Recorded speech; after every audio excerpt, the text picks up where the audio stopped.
Paratmanamekam jagadbijamadyam niriham nirakaram onkar vedyam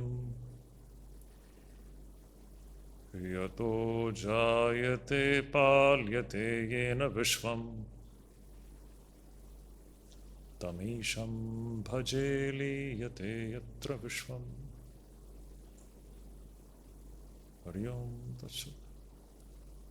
Hari Om Tat Sat. Hari Om Tat Sat.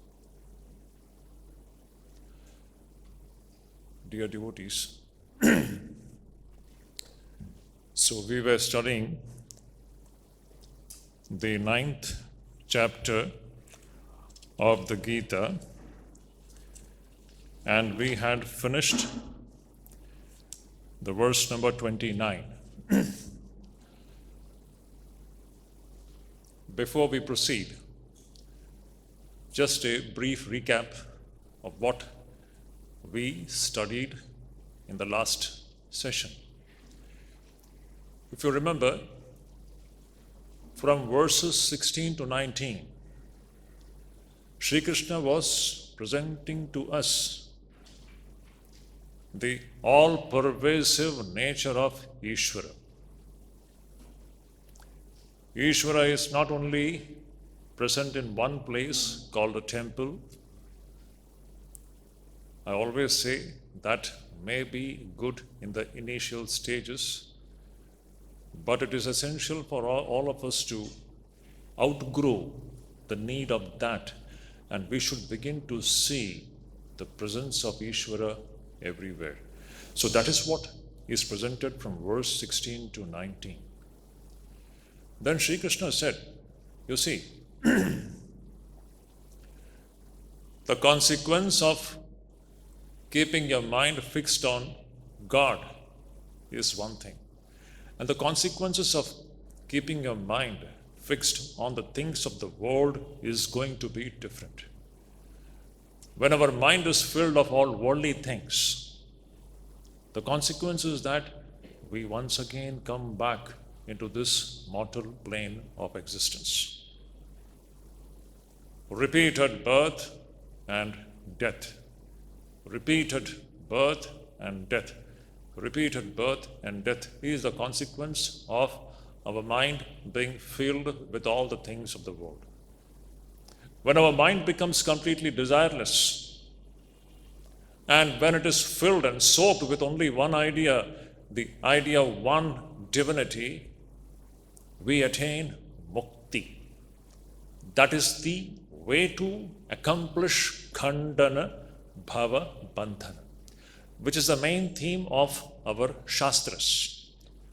All our scriptures deal with only one theme: how to break away from this bondage. And that comes from the knowledge of the ultimate reality, which is one without a second, which is Advaita. So, Sri Krishna said the consequence of keeping the mind fixed on things of the world is that we are again born into this mortal plane and undergo all the experiences of misery and suffering. And when the mind is filled with the thought of Ishvara, we attain liberation. That means Bhagavat Aradhanam gives us Ananta Phalam. That was the principle. The principle is what? Bhagavat Aradhanam gives us Ananta Phalam. When we worship God, God not limited in any one place, Ishvara alone is existing, this drishti, that gives us Ananta Phalam. Now, that which gives us Ananta Phalam must be very difficult to accomplish. This question may rise in our minds. Something which is giving us a result which is infinite, limitless, definitely it must be very hard to attain it. Sri Krishna says, no, it is very simple. Bhakti is very simple. And he shows us the way. patram pushpam phalam toyam yome bhaktya prayachati. The expression of devotion is very simple. What is essentially needed is a heart which is filled with devotion. Its external expression can be simplest, with no pomp, no show, no noise, nothing. Just offering of one leaf, one fruit, little bit of water to your Ishta Devata. This is the so-called puja room centered act of devotion. This act of devotion is your puja room centered act of devotion. It's fine. Then next verse Sri Krishna says, let us go one step forward. Yat karoshi yadashnasi yat chuhoshi tadasi yat tapasyasi kaunteya tat kurushva madarpanam. From the puja room centered devotion to the devotion which is centered in this entire cosmos itself. This, what we are referring to as this Virat, this Jagat, it's the form of God. What other form of God? This is the most beautiful form of Ishvara in front of us. This is Saguna Brahman. Now, whatever we are, if we are fully rooted in this vision that whatever we are seeing, it is Ishvara's form. It is Ishvara which is in so many forms in front of us. When we are rooted in this vision, then whatever you do, yat karoshi means whatever you do. You're walking, you're sitting, everything. Every action is done with the awareness that we are all soaked in God. See, this remembrance should be there. It's a very important thing. This constant remembrance that we are fully soaked in Ishvara, it cannot be otherwise. I always say, no experience is possible without the presence of Ishvara. Ishvara means what? Consciousness. Atman. Nothing else. This very classroom, it is an experience. Where is this experience happening? It is happening in Ishvara. It is soaked in Ishvara. Only owing to our lack of insight, we are not catching it. There is no experience possible without the presence of Prabhu Parameshwara Satchidananda Brahman. This very experience in this very classroom, it is fully soaked in that Para, Prakriti, Atman, Chaitanya, Parabrahman. So, when we have this unbroken remembrance of this fact, then whatever we do here, every action becomes an act of worship of God. Yat karoshi, yadashnasi, whatever you eat. It's all. Now, who is the eater? It's a very important point. We should ask every question now. If you drink a glass of water, who is drinking this glass of water? Who is eating food? Who is sleeping? It's all the question of who am I? When you investigate into this datum called I, interestingly, it will be revealed to us that I doesn't exist. What is existing is Ishvara and Ishvara alone. Where is I? Which part of this whole system is I? Just tell me. Everything is Ishvara. Which part of the psychophysical system is me? Just tell me. If you investigate, you will be surprised to discover that there is existing nothing but Ishvara. Ishvara is throbbing in so many forms. The eater is Ishvara, the drinker is Ishvara, the sleeper is Ishvara, the walker is Ishvara, the talker is Ishvara. There is nothing but Ishvara. Then whatever we do, it all becomes an act, an unbroken act of worship of the divine. This is the Advaitic way of devotion. Climax. Then, now, a person who is established in this kind of a unbroken act of devotion, Sri Krishna said in the next verse, he will become free. Shubha Shubha Falair Evam Mokshase Karma Bandhanaihi karma bandhanai mokshase. This person will break away from the karma bandhana.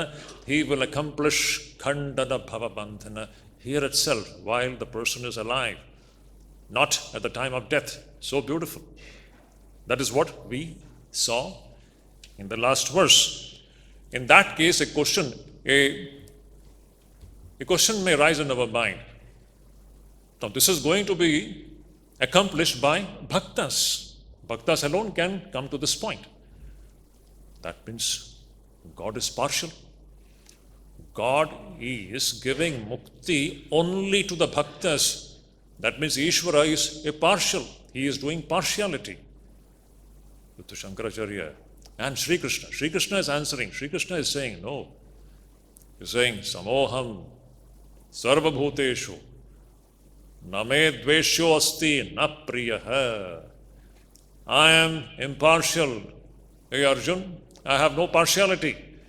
I am impartial. What is the meaning of this God's impartiality? Shankaracharya beautifully illustrates. He says, in biting winter, when it is very cold, when everybody is shivering out of cold, there is a fire at a great distance.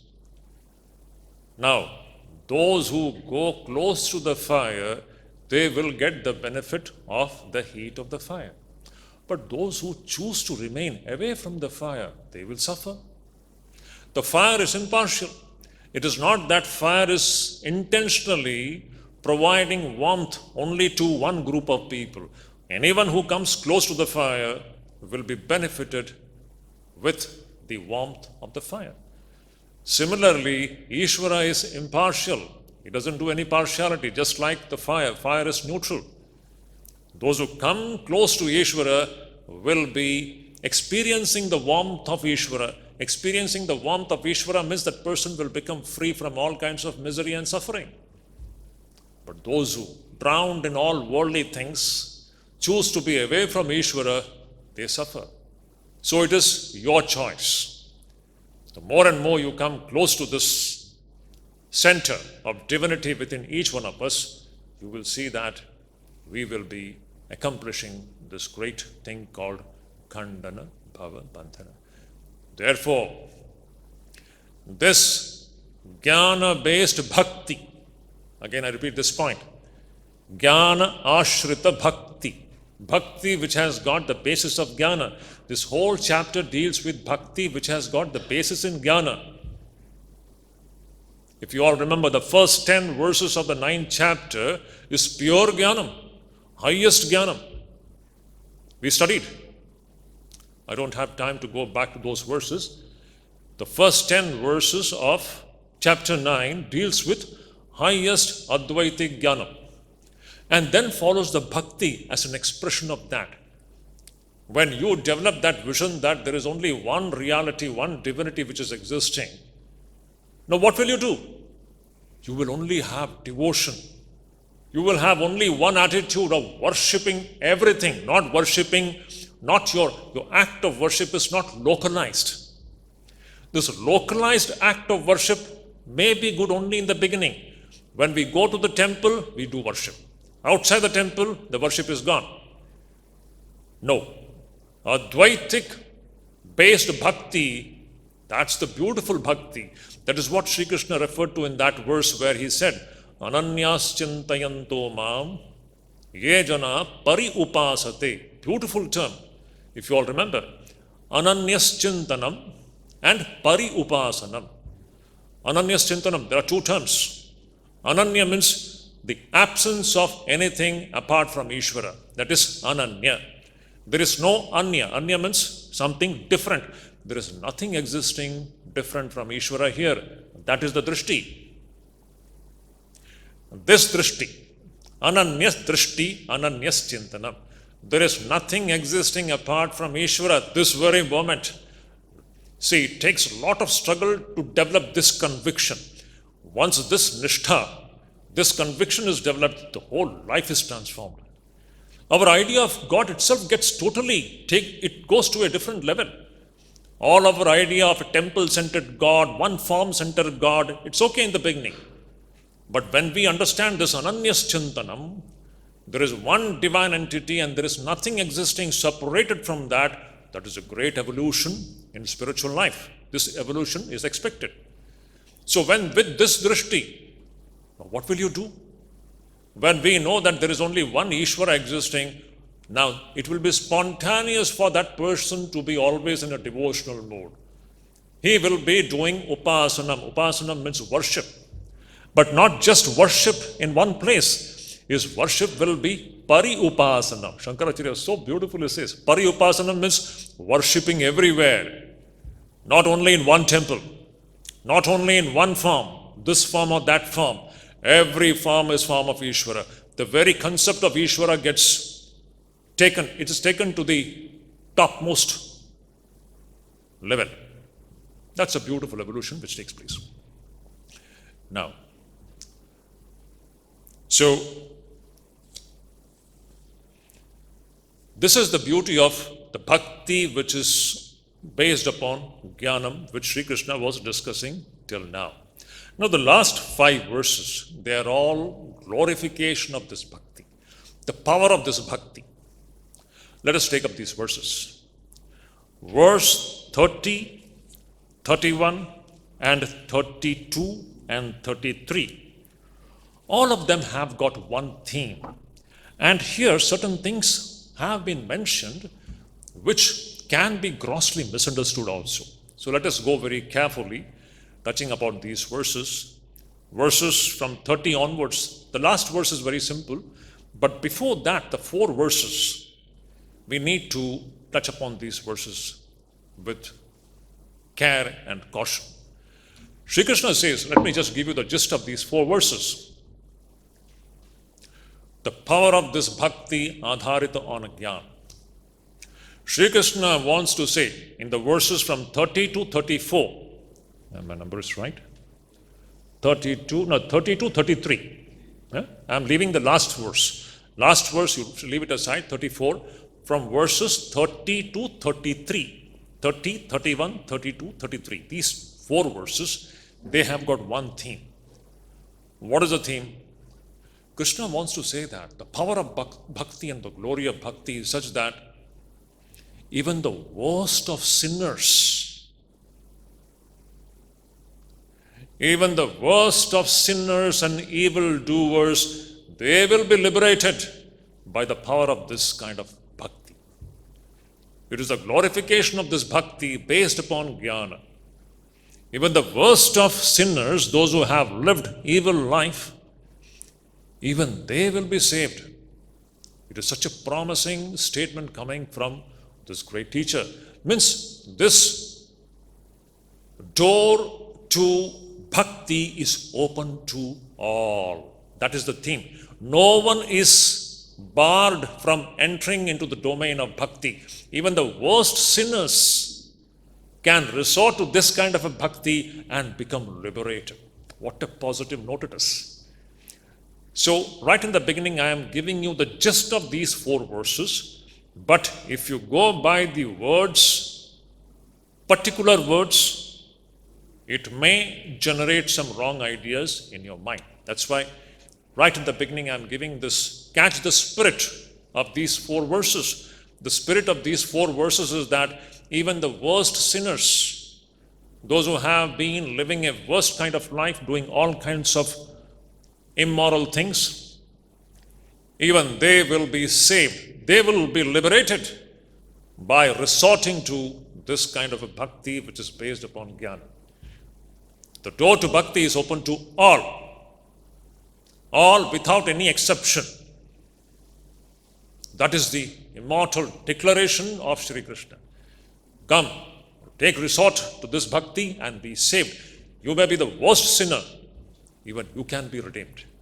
So that is the positive message of these 4 verses. So keeping this idea in front of us, let us touch upon these words. If you just look into these words in isolation, it may create some wrong ideas. Let us go into it. So Krishna is saying here, he is saying, Api chet suduracharo bhajate mam ananya bhag sadhureva samantavyah samyak vyavasito hi sah. Beautiful. Api chet suduracharo. Durachari. Durachari, not only durachari, sudurachari. Durachari means one who is of immoral character. Not only of immoral character, the worst among them. Means you can think the worst kind of a human being, sudurachara, the worst kind of an evil person.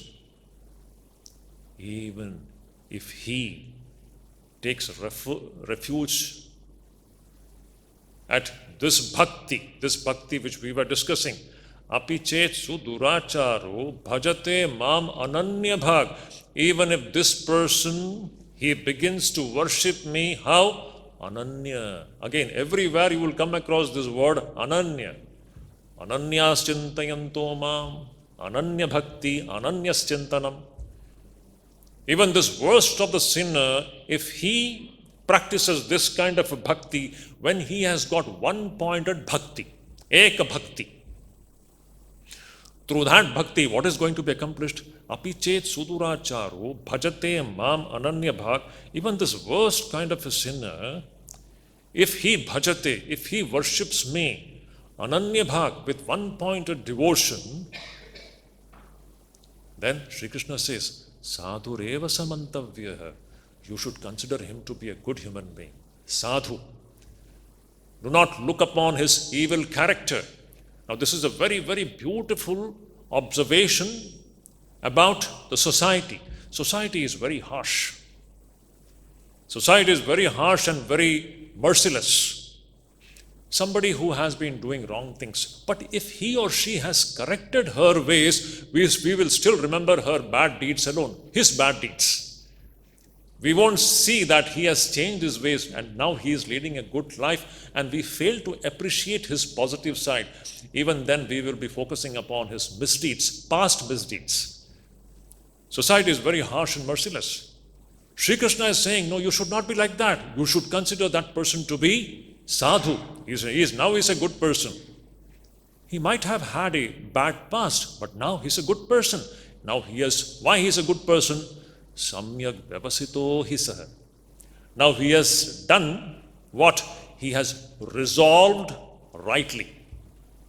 So this is a very important point. See, how do we rise above our so-called misdeeds and certain wrong things which we have done in the past? The way to rise above our wrong conduct is to resolve rightly. We have to take a resolve that I won't do this again. And this can be done only when we hold on to something higher. Unless we hold on to something higher, we cannot give up that which is lower. That is the principle. So, see, this person can correct his mistake by holding on to so-called Ishvara.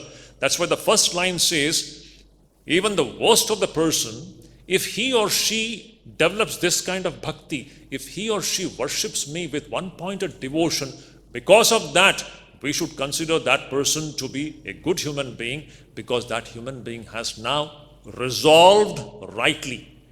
That person has made a right resolution and determination that I am not going to repeat that mistake again, and I am going to lead a life which will be centered in bhakti. So this person should be considered to be a good human being. See, it's such a beautiful thing. Sri Krishna is giving an instruction to all of us that we should not be always, looking upon the evil side of a human being. There is a saying, every saint has got a past and every sinner has got a future. Today, if somebody is a saint, he has got a past. He might have committed so many sins in our past births. Nobody is born perfect. We are all born with imperfections. We commit so many wrong things in life. But once we have resolved to correct ourselves by holding on to something higher, then we should be looking upon that person as a good person and not fixing our mind on that person's past deeds. Such a positive message coming from Sri Krishna. Be positive. See the good sides of the human being, always looking into the bad things of the human being. Now, I'm just reminded about Sri Ma's teaching. She says, if you want peace of mind, my dear children, do not find faults with others. Is it not? Sri Ma's famous teaching. This fault finding, our mind is always, looking for the so-called negative in the other person. Why can't we see the positive in the other person? Everybody has got both the sides. Anyhow, so here Sri Krishna is telling, a person who has resolved to correct himself or herself and who has resorted to this kind of a bhakti, that person, though he or she might have been the worst of the so-called persons, now that person should be considered as a good human being. Very important teaching. Now this is the glory of bhakti. Through bhakti, even a sinner is becoming a saint. That is the point. Again, the central point is what? Through bhakti, even the worst of a sinner can turn into a great saint. Now in our Puranas, we have any number of such instances where the worst of sinner, Valmiki is one such very famous instance. Is it not? Valmiki, whose immortal composition is Ramayana. We know his story. This is just one. Any number of such instances we come across in our Puranas, where the worst of sinners have transformed themselves into great saints, resorting to bhakti. Now this is all the glory of bhakti. Okay, the last 5 verses, they are all the glory of bhakti, the power of bhakti. So that is what Sri Krishna is mentioning here. Then, now the next question is, how does a person become free from evil? By resorting to bhakti? Again, I repeat this question. How does a person become free from evil by resorting to bhakti? How? Sri Krishna says. See, it's all the glory of bhakti. The central theme is the glory of bhakti, which transforms even the worst sinner into a saint. That is the central point of these 5 verses. The glory of bhakti. So the question is, how does a person become free from evil? By resorting to bhakti. How? Kshipram bhavati dharmatma shashvachantim negacchati kaunteya pratijanihi name bhakta pranashyati. Immortal words. The last phrase is like the clarion call of Sri Krishna. Krishna is saying, hey Arjun, proclaim it to the entire humanity. Kaunteya pratijanihi. Pratijanihi means proclaim. Hey Arjun, proclaim. Tell it to the entire world. What? Name bhakta pranashyati. My devotee will never become ruined. Through bhakti, a person reclaims his glorious state of divinity. Name bhakta pranashyati. My bhakta will never get ruined. What a promising statement. The moment you take recourse to bhakti, through that bhakti, even the worst of human being will become godlike. Name bhakta pranashyati. My devotee will never get destroyed. That's why, be my devotee. My devotee means the ultimate reality, divinity, Brahman, Atman. Anyone who is devoted to that, even the worst of the sinner will become a saint. Name bhakta pranashyati. Hey Arjun, proclaim it to the entire world that my devotee is never going to be destroyed. So beautiful. And what is the first line? First line Krishna says, Kshipram bhavati dharmatma. The question was, how will this person who was doing all kinds of evil things, now he or she has taken recourse to bhakti, how is he or she going to be transformed? Sri Krishna says, Kshipram bhavati dharmatma. Very soon that person will become dharmatma. That person who was involved in all kinds of wrong things, owing to that person's bhakti, that person will very soon will become dharmatma. Dharmatma means a mind which is full of goodness. Dharmatma. That is the power of bhakti. When you begin to think about Bhagavan, all the impurities of the mind will begin to wash away. Kshipram. Kshipram means very soon. Again, I am repeating this point. It is all the power of bhakti. Bhakti means what? Our striving to become connected, find our connection with Ishvara who is residing in our hearts. The more and more, coming closer to the source. Just like we go close to the fire and we begin to feel the warmth of the fire. Similarly, when we come closer and closer to the center of divinity, which is Ishvara, all our impurities are washed away. Kshipram bhavati dharmatma. This is how that evil person will become a saint.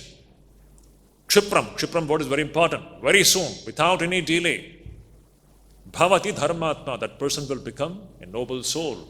And shashvat chantim negachati, that person will experience the real peace of mind. As long as we are doing wrong things, you see, there won't be any peace of mind. An evil doer can never have any peace of mind. Is it not? Those who are doing all kinds of wrong things, they may be benefiting materially, but their state of the mind will be horrible. In one word, it will be horrible. They'll be spending sleepless nights. What else?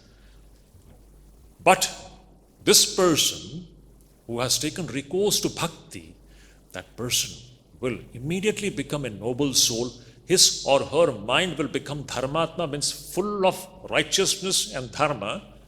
And shashvat chantim negachati, that person will experience genuine shashvatam shanti, the eternal, real peace which doesn't go away. That kind of peace that person will experience. That's why, see, the moment we come closer and closer to this source called Ishvara, we will experience amazing peace of mind. Now tell me, do we not all seek for this? Can money give this peace of mind? What else can give this peace of mind? The more and more we come close to this source of divinity which is inside each one of us, it is this closeness and finally the unification. Finally the knowledge that I am not separated from it. This will give you the ultimate. All our problems are solved at this point. Shashvat shantim negachati. That person will experience real shanti, the real peace of mind. Therefore, Hey Arjun, pratijanihi, proclaim from the top of the mountain. Let the entire humanity listen to this great proclamation. It's my declaration. Name bhakta pranashyati. My devotee will never get destroyed. What a beautiful thing it is. The glory of bhakti. My devotee, who was once upon a time a sinner, now he has become my devotee, he will be redeemed. The worst will be redeemed. The glory of bhakti. Next point. Now comes some sensitive ideas.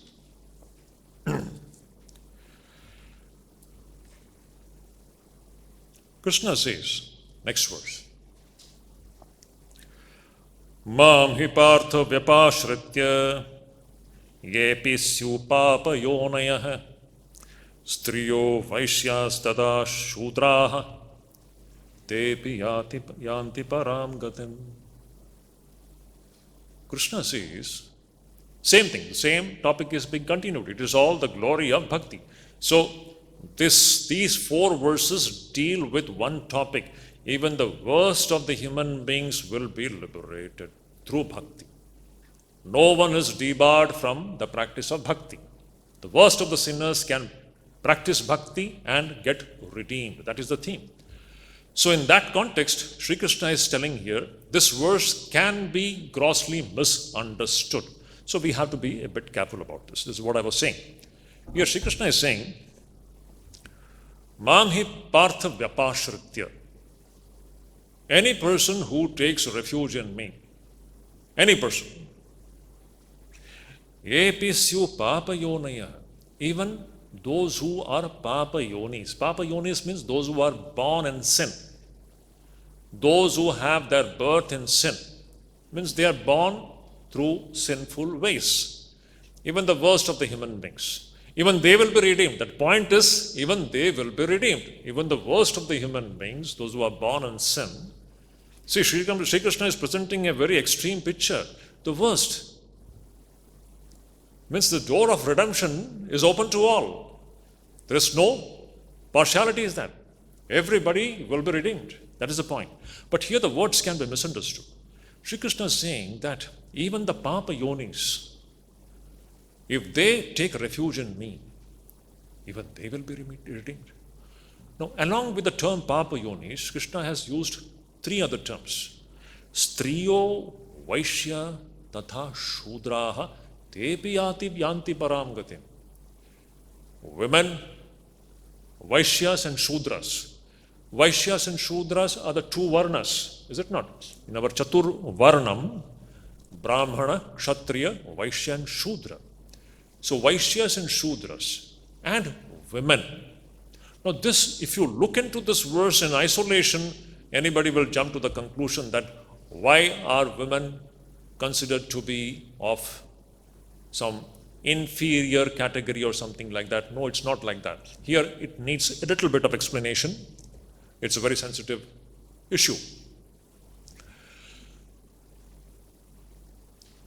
In our Vedas, there are two categories of literature.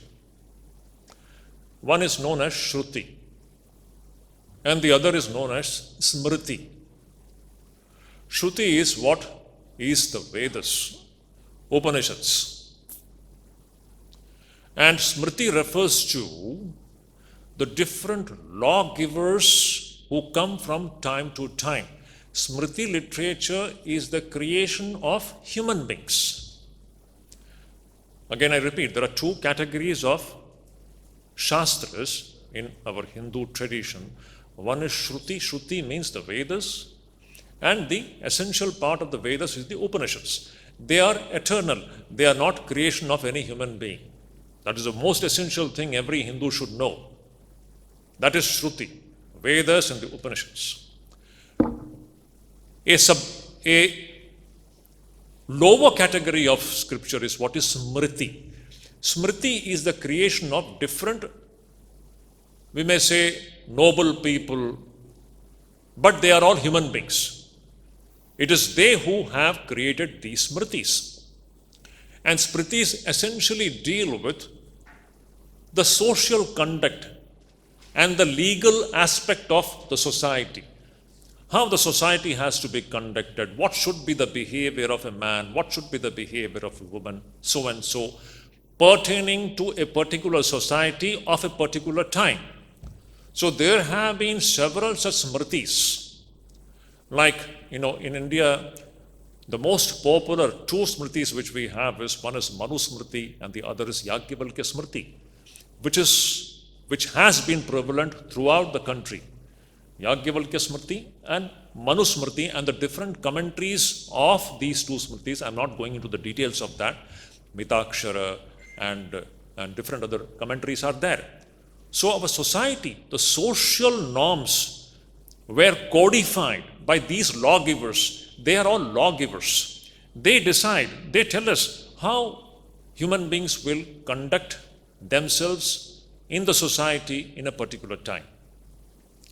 Now these Smritikaras, for example, I'm giving a one very gross example. Like when the Muslim invasions took place, maybe some 1,000 years ago, when these invaders started to come, some lawgiver will, in order to protect our own women, they will codify. The need of the time was to safeguard our women. They would say that women should not go out of the house. They should remain indoors. They should hide their face. This was perhaps the need of the time of a particular period. And that was very much relevant at that time in order to safeguard the honor and the safety of the so-called the women folk. But today it will be totally out of context. The Smriti Shastra means it is the law created by certain good people for a certain period of time in a certain society. Again, in India is a vast continent. The requirement of a people of certain region will be different from the requirement of the people of other region, having two different customs. These are all related to the social matters and the way the human beings should conduct. And these lawgivers have given certain codes of conduct in different periods of time. Now, what was relevant ages ago, today it will be totally irrelevant. Even in our own legal jurisprudence, it is very interesting to see that the different so-called criminal jurisprudence, which was created by the English maybe 100, 150 years back, today it is being changed. Today it is found to be regressive. Just the law which was prevalent 100 and 150 years, today it is no more applicable. It is a regressive. We see that it is regressive. Perhaps that time it was a need of the time. Similarly, what I want to say is that the Smriti deals with the rules of conducting oneself in the society, a society of a particular time and in a particular region. Now, why I am saying this? There might have been, this I am telling, definitely there have been, during Sri Krishna's time, when there was a narrative, a certain narrative created by these Smritikaras, that these so-called women and Vaishyas and Shudras, they are all unprivileged or so-called, they belong to a lower category. Let me tell you, this is never mentioned in our Vedas and the Upanishads. Nowhere in the Vedas and the Upanishads you will find this statement coming. It is impossible. In the Vedas and the Upanishads, everybody is same. But in the Smriti Shastras, you will find some such narrative existing in different periods of the time. We don't know. Let us not come into any conclusion. But that standpoint that women are of a low birth or Vaishyas and Shudras are of a low birth, this is no more relevant. It's gone. But interestingly, what is Sri Krishna doing? Sri Krishna is pointing out at this point, perhaps during his time, there was a narrative, perhaps created by the Smritikaras of his time, that Striyas and Vaishyas and Shudras, they are all so-called of lower birth. In that context, Sri Krishna is saying, even they will be liberated. Sri Krishna is saying, not saying that women, Vaishyas and Shudras are of lower birth. Again, I am repeating this point. Sri Krishna is not saying that women, Shudras and Vaishyas are of lower birth. No, this is not Sri Krishna's statement. This was a notion which was prevalent during his time. And he is correcting it. He is saying that what you are saying that women and Vaishyas and Shudras are of lower birth, I say even they will be liberated. So that narrative, that notion is a notion created by the Smritikaras of his time. It has got no place in our Shruti. And the real Hinduism is the Shruti. There is a great principle, that is Shruti Smriti Virodhestu Shruti Reva Gariyasi. What does it mean? When there is a conflict between Shruti and Smriti, Shruti will prevail. Smriti has to be rejected. Anything which does not tally with the principles of the Upanishad, it has to be rejected. This idea that women belong to the low category or Vaishyas and Shudras belong to the low category, this is not the idea of the Shrutis. It has to be rejected. This was a narrative perhaps created by somebody at a certain time. It was prevalent. It was prevalent. That's why Sri Krishna is pointing at it. Otherwise, he would not have pointed it out. During Krishna's time, just like, every time, the codes of conduct in the society keeps on changing. If you just look into the present day society itself, it's so interesting. The man-woman relationship today, how drastically it is changing. Many things which were a taboo even 50 years back, that is all becoming legalized now. At the social plane, the way we are conducting ourselves, it is constantly fluid. It is changing. But anything which doesn't tally with the principles of the Upanishads, it has to be rejected. So I hope this point is clear. So here what Sri Krishna is saying, that Striyo Vaishyas Tatha Shudra, this is not Sri Krishna's standpoint. This was a narrative that was existing at point of time, which is not the teaching of the Hinduism. Let me make this point very clear. This is not the teaching of Hinduism. This is a narrative given by certain smritikaras at a certain point of time, which was existing at that point of time.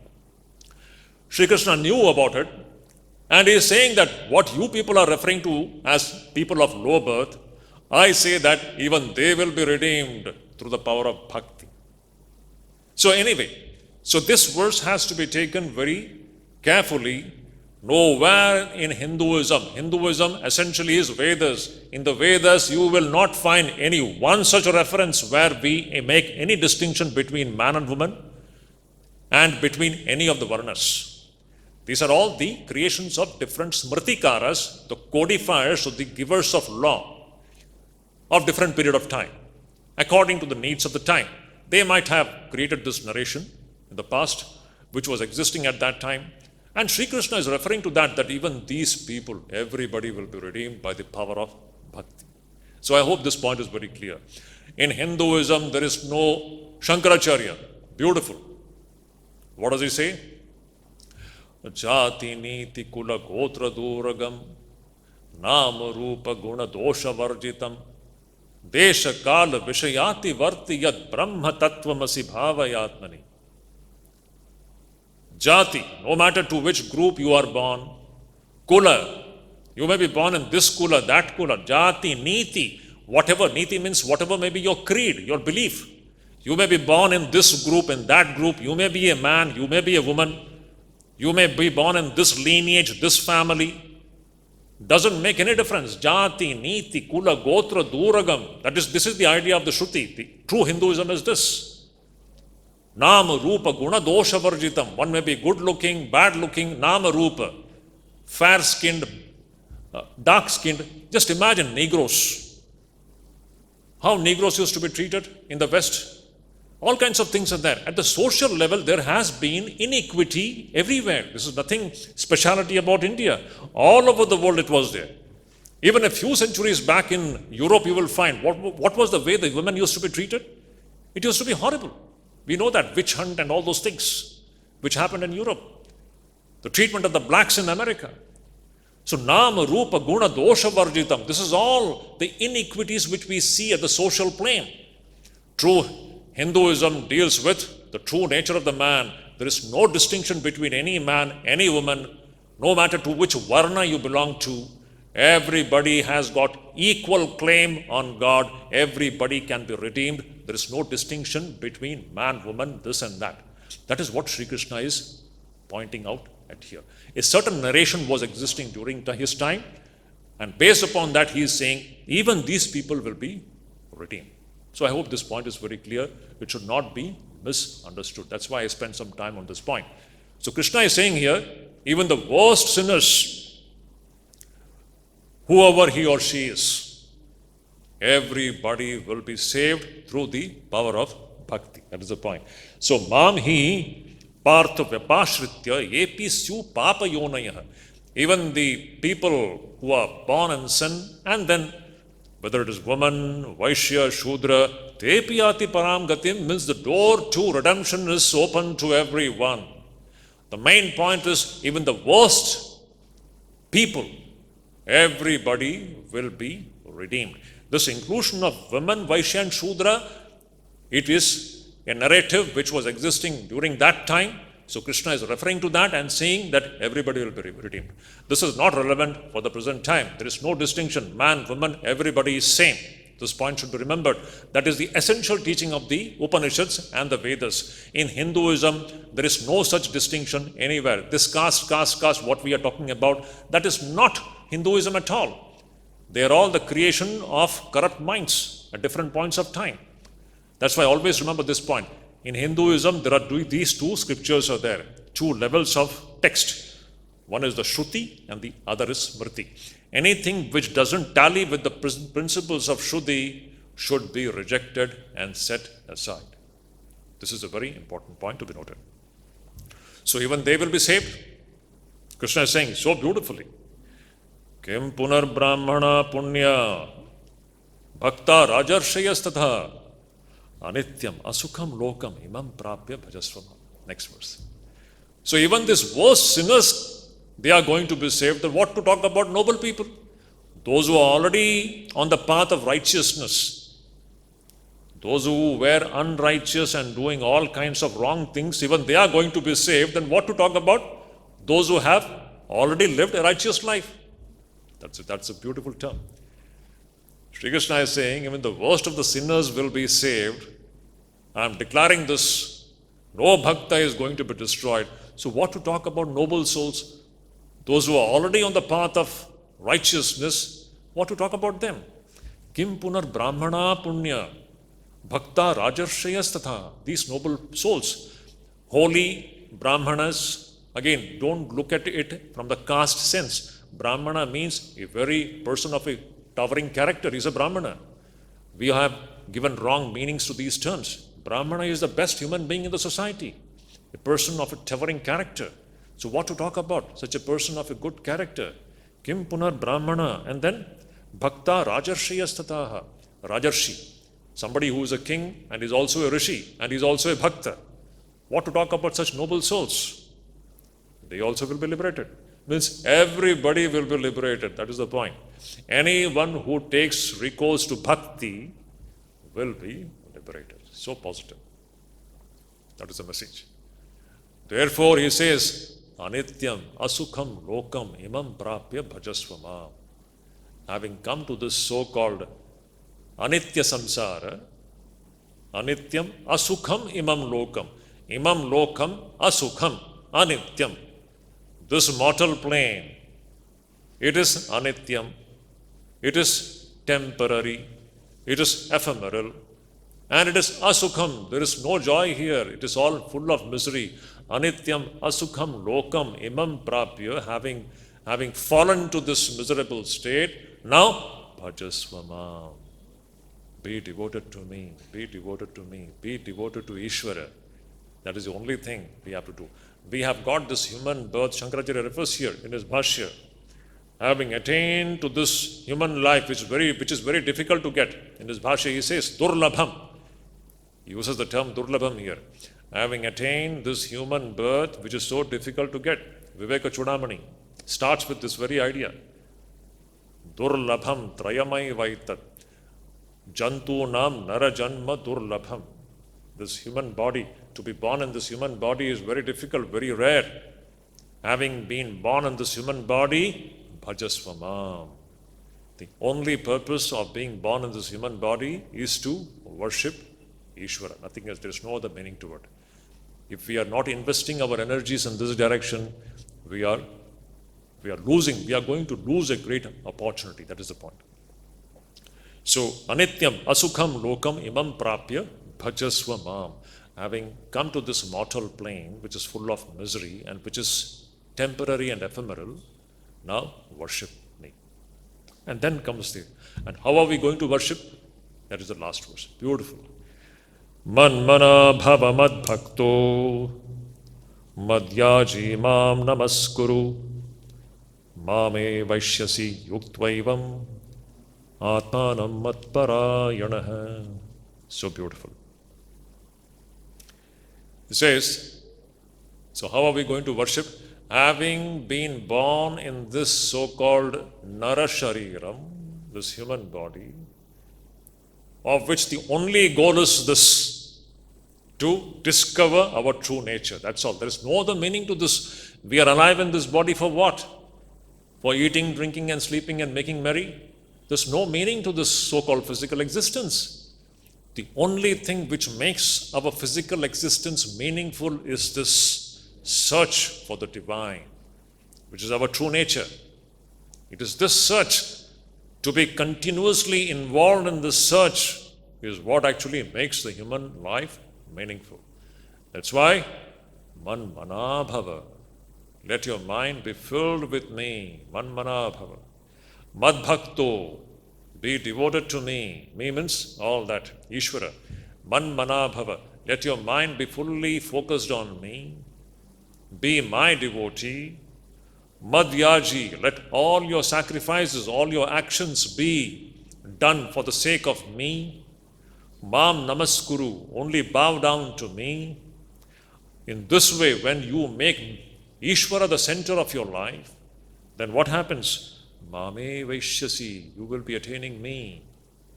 Yuktva evam, in this way, having become unified with me, you will be attaining me.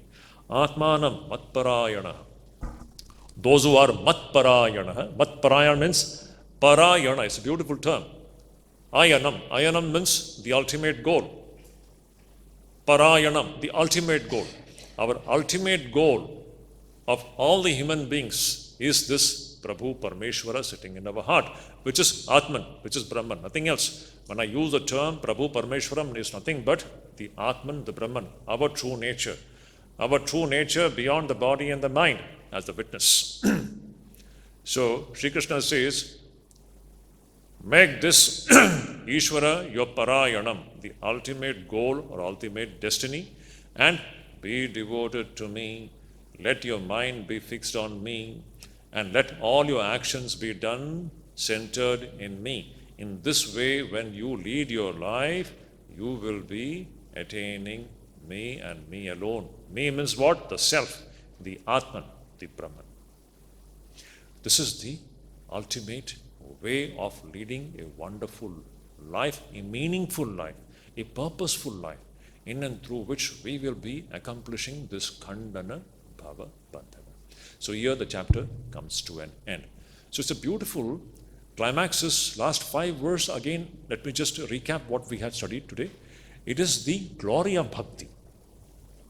And how Sri Krishna is presenting the glory of bhakti, the main theme is even the worst of the human beings will be redeemed. You can just imagine the worst horrible people who are doing all kinds of the thing. If that person decides to change himself or herself, we should allow himself or herself to change. And we should appreciate that person's struggle to change. Krishna is pointing out at the positive side of the human life and the possibility. The sinner's possibility is that in future he is going to be a saint. That is the great possibility hidden inside every sinner. That is the point. The great possibility hidden inside every sinner is that he is going to be a saint tomorrow. Only it is a question of coming out, by changing oneself, by resolving correctly.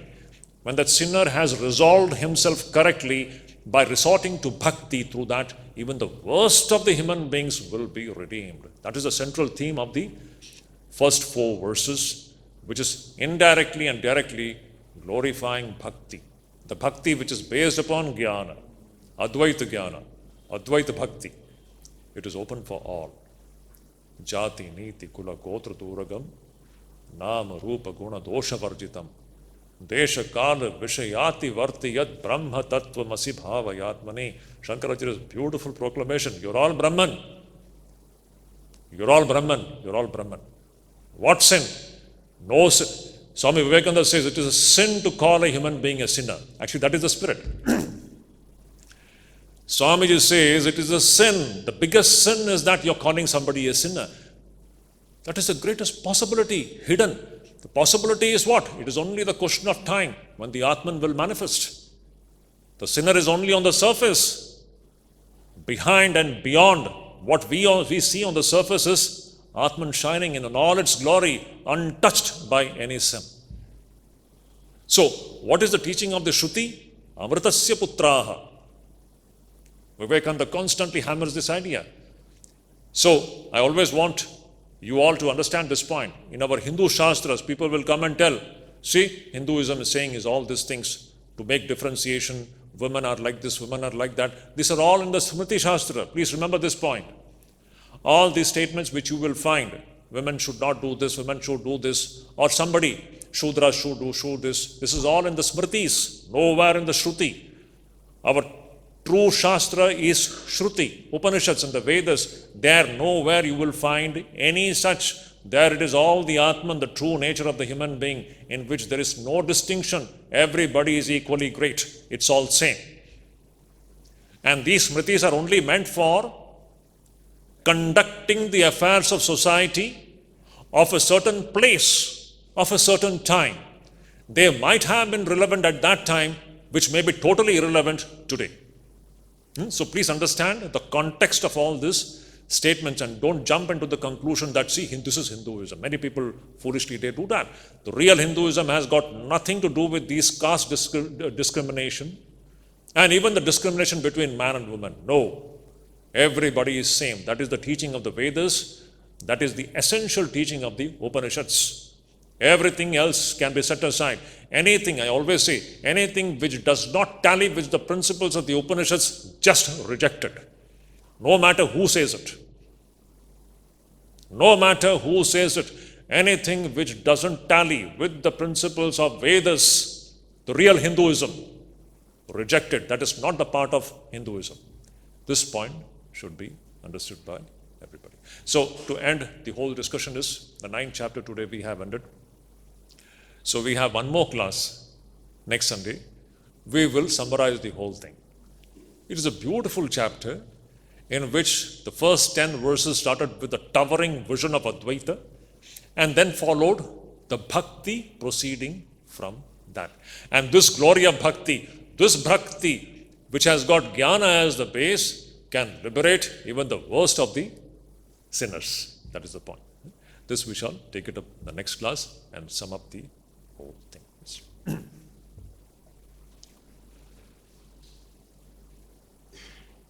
Om Shanti Shanti Shanti Harihi Om Tat Sat.